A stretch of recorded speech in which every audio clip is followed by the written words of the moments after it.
이 새벽에도 오신 여러분들, 기도하는 모든 간구가 하나님 앞에 상달되는 은혜의 새벽 되기를 주의 이름으로 축원합니다. 오늘 계속해서 유다 예루살렘에 대한 심판에 관한 말씀을 하고 있습니다. 그 심판의 내용이 어떤 거냐? 반복해서 하는 게 포로로 끌려간다는 부분을 말씀을 합니다. 3절에 보면 포로의 행장을 꾸리고 낮에 그들의 목전에서 끌려가라.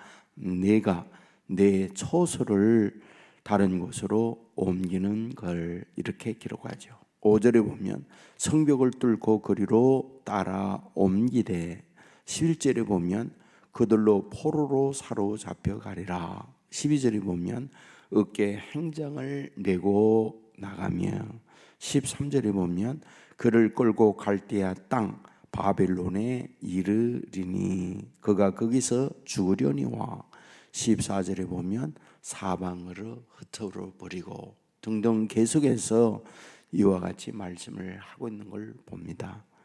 그렇다면 이렇게 된 연유, 이렇게 된 이유가 어디에 있을까? 2절에 보면 그들은 볼 눈이 있어도 보지 아니하고 듣는 귀가 있어도 듣지 아니하니 그들은 반역하는 족속임이라 라고 말씀합니다. 무슨 말일까요? 눈이 있습니다. 귀가 있습니다. 이 말은 다르게 표현하면 그들에게 볼 수 있도록, 들을 수 있도록 선지자를 통해서 또는 여러 주변의 사건을 통해서 알려주었다.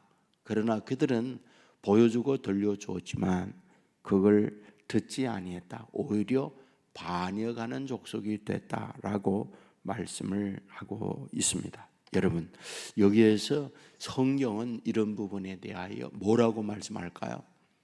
강팍하다, 완악하다, 이런 표현을 써요. 강팍하다, 완악하다, 어떤 말일까요? 성질이 억세고 고집스럽고 누군가의 깨달음의 말을 한다 할지라도 듣지 아니하고 사나운 태도를 완악하다, 광팍하다, 이런 의미를 갖고 있는 거죠. 결국 어떤가요? 망하는 거죠. 우리가 성경에 보면 그런 예들이 많이 있는 걸 보게 되잖아요. 무엇보다도 바로 왕에게 10가지 재앙을 보여주면서 깨닫게 해요.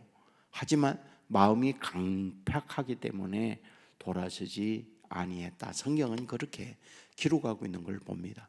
마지막 어떻게 되나요? 장자의 치는 진노를 받고 손들고 출애굽을 허락합니다. 그런데 나중에 또 광야에 갇혔다, 이 소문을 듣고 기마대를 동원하고 공격을 하고 결론이 뭐예요? 그 홍해바다에 바로 왕까지 다 멸망당하고 있는 걸 봅니다. 어째서요? 강팍할 때의 결과가 이러하다, 그런 얘기죠. 또 다른 인물을 말하자면 누굴까요? 구약 창세기에 나오는 롯이라고 할 수 있죠.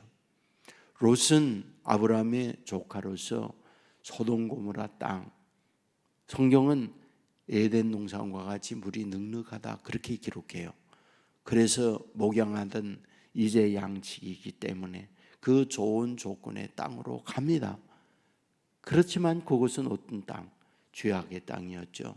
동성연애하고 온갖 죄악이 가득한 곳이었기 때문에 하나님께서 그들을 끌어내기 위하여 사인을 보냅니다. 사인이라는 것은 연합군이 그 땅을 공격을 합니다. 그리하여 재산을 약탈하고 사람들을 인질로 끌고 갑니다. 아브라함이 318명의 군대를 거느리고 가서 급습하여 그들을 구출해내요. 그렇다면 이런 상황을 보고 롯이 어떠하다? 깨달아야죠. 그리고 돌아서야죠. 그런데 그걸 하질 못했어요. 결국 그 땅에 거하게 되니까 하나님께서는 유황불로 심판을 내리게 되고 그 불 가운데 도망쳐 나오면서 아내는 소금기둥이 되어지고 두 딸과 함께 소알 땅으로 옮겨갔다가 거기에서 두 딸과 잠자리하고 암몬과 모압을 낳는 수치를 겪게 되었다. 이것을 말씀을 하고 있는 것을 보게 되잖아요. 여러분들, 이솝 우화에도 보면 이런 예들이 많이 있어요. 사자와 당나귀와 이리가 여우가 사냥하는 내용이 나와 있잖아요. 사냥을 해서 많은 것들을 잡고 난 이후에 당나귀에게 말했다잖아요. 당나귀야, 내가 분배하거라. 그랬더니 이 당나귀가 3분의 1씩 잡아온 것을 딱 공평하게 분배해요. 그랬더니 이 공평한 분배를 보고 사자가 당나귀를 물어 죽였다잖아요. 그리고는 그 당나귀까지 분배하는 사냥물로 내어주면서 여우에게 말했다는 거죠. 내가 분배해라. 그랬더니 여우가 이 사자에게 엄청 좋은 것은 다 주고 여우는 뿔과 꼬리와 다리, 발목 이런 먹지 못할 그런 것만 내놓았다잖아요. 그러더니 이 사자가 껄껄껄껄 웃으면서 너 누구한테 배웠니? 그러자 이 여우가 하는 말, 당나귀한테 배웠습니다. 그랬다고 그러잖아요. 그러니까 어떤 이야기를 듣고 그 가운데에 내가 어떻게 해야 되는지 그 깨닫는 것이 지혜자예요. 성경에 이와 같이 지혜롭게 한 인물을 말하라면 야곱이다, 그런 생각이 듭니다. 야곱이 20년 동안 외가댁에서 지내다가 고향으로 돌아와요. 이 야곱이 에서 형과 하나님께서 좋은 관계를 허락해 주므로 말미암아 화평을 이루죠.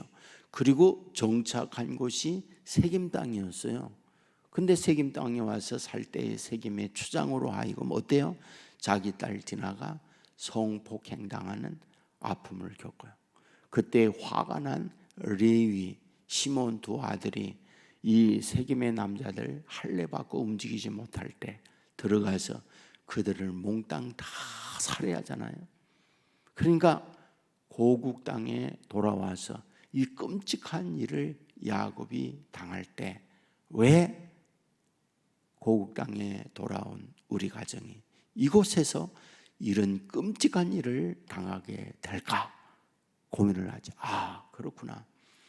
내가 20년 전 도망갈 때 베델에서 하나님이 나타나서 하나님의 축복을 준다고 하나님이 약속을 했는데 내가 하나님이 축복 주고 약속하면 반드시 내가 여기 와서 11조를 드리고 하나님 앞에 단을 쌓겠습니다. 서원을 했었는데 그걸 까맣게 잊어버렸구나.